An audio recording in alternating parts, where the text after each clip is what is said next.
Huu ni mwendelezo wa kazi ambazo tunazifanya katika utoaji wa elimu ndani ya manispaa ya Temeke. Leo tumezungukia shule 12, shule za msingi 8 na 4 za sekondari. Tumekutana na wanafunzi wengi sana. Tumewafundisha masuala ya mirathi kwa sababu wao pia ni wahanga na wanaishi na wazazi wao. Lakini tumewafundisha masuala ya haki za binadamu na utawala bora kama ambavyo wanafundishwa shuleni, lakini tumewaongezea mengine ya ziada. Lakini pia tumewafundisha ukatili wa kijinsia kwa maana ya sexual violence na kuonyesha namna ambavyo wanatakiwa kujilinda na sio kusubiria mpaka mtu anaingia kwenye vishawishi na mitego mpaka anaingia kwenye mambo ya raping, anakuwa amekuwa raped, alafu mchakato unakuwa mgumu sana mahakamani kwa yeye kutokujua taratibu za kisheria. Kwa hiyo tumewafundisha mambo mengi ambayo yanatakiwa yawasaidie, lakini pia tumewafundisha masuala ya haki za binadamu kwenye katiba kwa namna ambavyo yameainishwa kuanzia ibara ya 12 mpaka 29.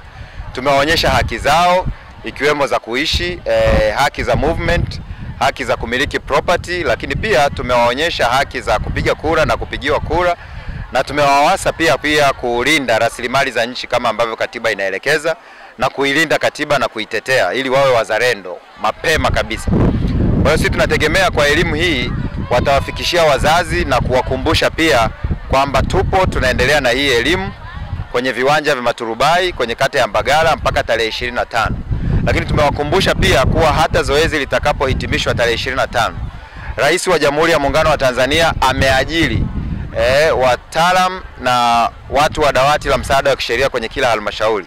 Manispaa ya Temeke wapo 3, unafika pale, unajieleza, unaeleza shida yako, wale watasimamia jambo lako mpaka litafika mwisho na wataliripoti Wizara ya Katiba na Sheria. Kama linahitaji uwakilishi wa mahakamani, utapewa wakili kwa ajili ya kusaidia kazi zako ili ziweze kukaa sawa, na ndicho ambacho Mheshimiwa Rais ameagiza na amehakikisha anatenda kwa vitendo ili watu waweze kupata msaada wa kisheria kokote kule walipo, hata nje ya hii kampeni. Tumeweza kuelewa haki zetu za jinsia na jinsi tutakavyoweza kupata haki zetu. Mimi kama mwanafunzi niliweza kupata elimu hii, nitahakikisha naweza kufikisha kwa jamii nzima na wao waweze kusaidiwa na kupata elimu. Namshukuru Mama Samia kwa kuweza kutupatia elimu hii, kwa sababu elimu inatusaidia sisi tutambue haki zetu na tujue tunaanzia wapi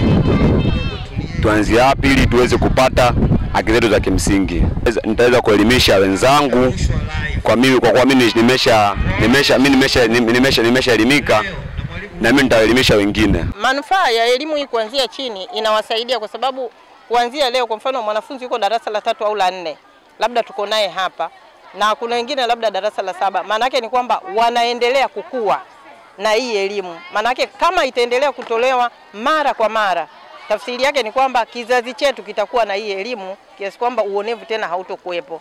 Kwa mfano, kuna hiki kipengele cha tunasema don't touch labda sehemu hii au sehemu hii. Maana yake ni kwamba tayari hawa watoto wanafanyaje? Wanafahamu kwamba nikishikwa hapa kweli si sawa kwake, na nikishikwa hapa si sawa kwake, nikiambiwa maneno si sawa kwake, anatakiwa kufanya nini? Ajilinde yeye binafsi pamoja na mwingine, kwa sababu hata kama ni rafiki yake akimsimulia kuna 1 2 3, ni rahisi sana kufanyaje?